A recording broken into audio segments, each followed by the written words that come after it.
তোমাদের জন্য রয়েছে রাসূল সাল্লাল্লাহু আলাইহি ওয়াসাল্লামের মধ্যে উত্তম নমুনা। মানুষ তো যে কোনো কাজ করতে গেলে আগে একটা নমুনা দাঁড় করায়, তাই না?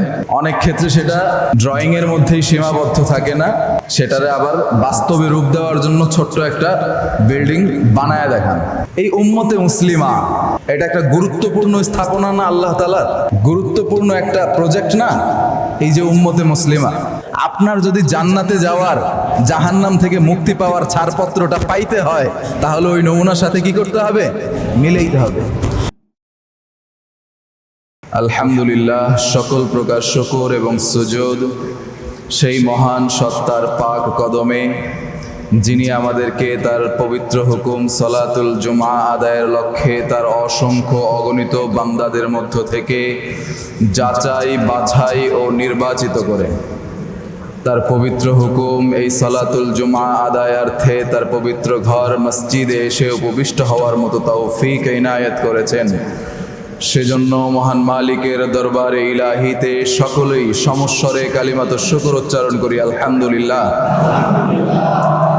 সর্বোপরি দরুদ ও সালাম বিশ্ব মানবতার মুক্তির দূত, বিশ্ব মানবতার মুক্তির কান্ডারি সৈয়দুস সাকালাইন, ইমামুল মুরসালিন, রহমাতুল লিল আলামিন, শাফিউল মুযনিবিন, খাতামুন নবিয়িন, শাফিয়ে মাহশর, আকায়ে নামদার, তাজদারে মদিনা, সৈয়দে আহমদে মুজতবা, মুহাম্মদে মুস্তাফা, মুহাম্মাদুর রাসূলুল্লাহ সাল্লাল্লাহু আলাইহি ওয়াসাল্লামের উপর। সুপ্রিয় উপস্থিতি, আমি আপনাদের সামনে পবিত্র কালামে হাকিমের একটি উল্লেখযোগ্য এবং প্রসিদ্ধ আয়াতে কারিমা তিলাওয়াত করেছি এবং রাসূলুল্লাহ সাল্লাল্লাহু আলাইহি ওয়াসাল্লামের হাদিসে শরীফা সমূহ থেকে একটি অখ্যাত অপ্রসিদ্ধ হাদিসে শরীফা তিলাওয়াত করেছি। যদি আল্লাহ তাআলা তৌফিক ইনায়েত করেন তো এর উপরেই দু চারটি কথা। পবিত্র কালামুল্লাহ হাকিমে আল্লাহ তাআলা বলছেন, লাকাদ কানা লাকুম ফি রাসূলিল্লাহি উসওয়াতুন হাসানাহ, লাকাদ কানা লাকুম ফি রাসূলিল্লাহি উসওয়াতুন হাসানাহ ইলা আখিরিল আয়াহ। তোমাদের জন্য রয়েছে লাকাদ কানা লাকুম ফি রাসূলিল্লাহ, আল্লাহ তাআলার রাসূলের মধ্যে উসওয়াতুন হাসানাহ, উত্তম নমুনা। কি নমুনা? উত্তম নমুনা, রোল মডেল। তোমাদের জন্য রোল মডেল কে? রাসূলুল্লাহ সাল্লাল্লাহু আলাইহি ওয়াসাল্লাম। তোমাদের জন্য রয়েছে রাসূল সাল্লাল্লাহু আলাইহি ওয়াসাল্লামের মধ্যে উত্তম নমুনা। অর্থাৎ মানুষ তো যে কোনো কাজ করতে গেলে, যে কোনো কিছু করতে গেলে আগে একটা নমুনা দাঁড় করায়, তাই না? এখানে অনেক ইঞ্জিনিয়ার সাহেবরা আছেন, তারা যখন একটা বিল্ডিং দাঁড় করাইতে যান তখন তারা একটা নমুনা সৃষ্টি করেন, তাই না? স্ট্রাকচারাল ড্রয়িং করেন, আর্কিটেকচারাল ড্রয়িং করেন, একটা নমুনা সৃষ্টি করেন। অনেক ক্ষেত্রে সেটা ড্রয়িংয়ের মধ্যেই সীমাবদ্ধ থাকে না, সেটারে আবার বাস্তবে রূপ দেওয়ার জন্য ছোট্ট একটা বিল্ডিং বানায় দেখান। এরকম হয় না? কেন? যে আমি আমার নতুন বাড়িটা, আমার নতুন একটা স্থাপনা আমি গড়ব এবং তৈরি করব, এটা আসলে কেমন হবে, আসলে কেমন হবে সেটা বোঝানোর জন্য একটা নমুনা তৈরি করেন এবং সেই নমুনার উপরে ভিত্তি করেই বাকি জিনিসটাকে তৈরি করা হয়। এই উম্মতে মুসলিমা এটা একটা গুরুত্বপূর্ণ স্থাপনা না আল্লাহ তাআলার? গুরুত্বপূর্ণ একটা প্রজেক্ট না এই যে উম্মতে মুসলিমা? যখন আল্লাহ তাআলা মানুষকে সৃষ্টি করতেছেন তখন ফেরেশতারা বলল যে, আল্লাহ, আমরাই তো তোমার ইবাদতের জন্য যথেষ্ট। তুমি বলতেছো আমরা বিশাল একটা পরিমাণ ফেরেশতারা তোমার হুকুমে কিয়ামরত অবস্থায়, নামাজে আমরা হাত বাইধা দাঁড়ায় থাকি না, বিশাল লক্ষ লক্ষ কোটি কোটি ফেরেশতা কিয়ামরত অবস্থায় দাঁড়ানো। হুকুম কার? আল্লাহর। মানতেছে। লক্ষ লক্ষ কোটি কোটি ফেরেশতা রুকুরত অবস্থায় তারা আছে, অর্থাৎ কি করতেছে? রুকু করেই আছে। তাদের হুকুম কি? যে তুমি রুকু করেই থাকবা। মানতেছে।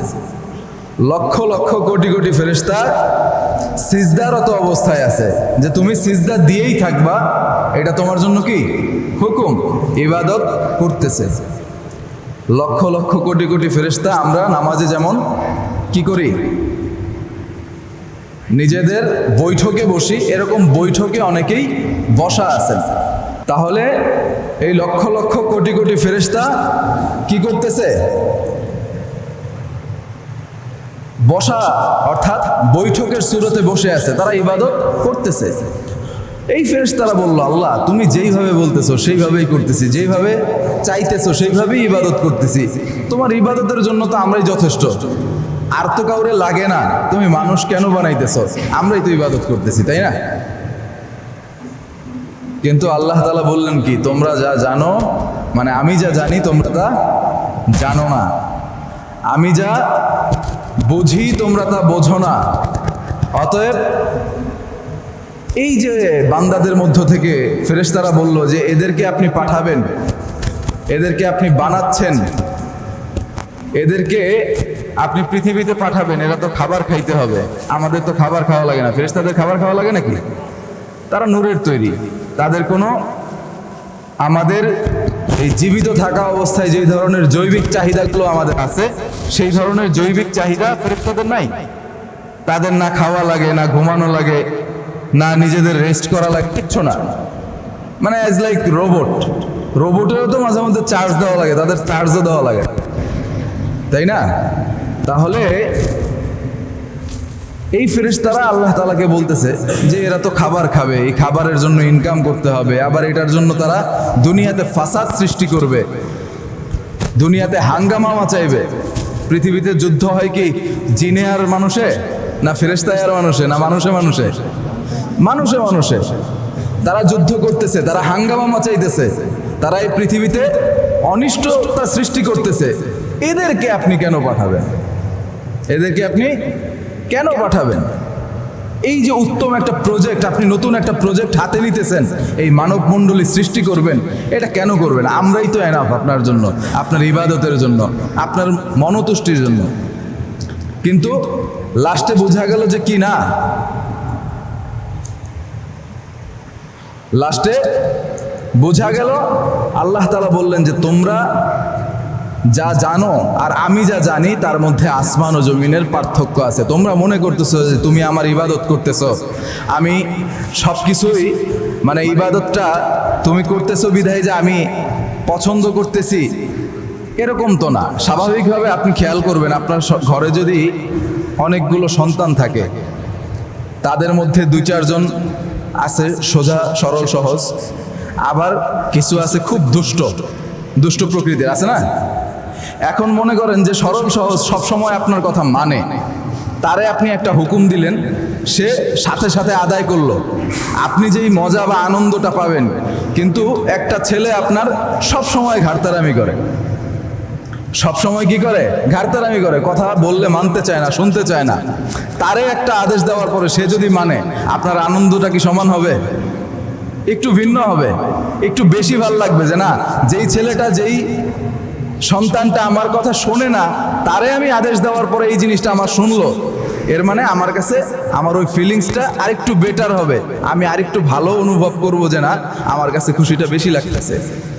এজন্যই আল্লাহ তাআলা বললেন যে এদেরকে আমি জৈবিক চাহিদা সহ, এদেরকে আমি যে যত ধরনের ইচ্ছা, আকাঙ্ক্ষা, অনুভব, অনুভূতি সব কিছু দিয়ে আমি সৃষ্টি করার পরেও এরা যদি আমার হুকুমটা মানে না, তোমরা তো এমনভাবেই তোমাদেরকে বানাইছি যে আমি বললেও তোমার মানতে হবে, না বললেও তোমার মানতে হবে। তুমি নেকের কাজ ছাড়া গুনার কাজ করতেই পারো না, এই ক্ষমতা আমি তোমার মধ্যে দেই নাই। ফেরেশতারা কি গুনাহের কাজ করতে পারে? পারে না। তাহলে এই ক্ষমতা আমি তোমাকে দেই নাই যে তুমি গুনাহের কাজ করতে পারো, কিন্তু আমি মানুষকে গুনাহের ক্ষমতাও দিয়েছি, নেকি করার ক্ষমতাও দিয়েছি, আমি তারে ঘাড়তারামি করার সুযোগও দিয়েছি, এবং সে ভালো কাজ করবে সেই সুযোগটাও আমি তাকে দিয়েছি।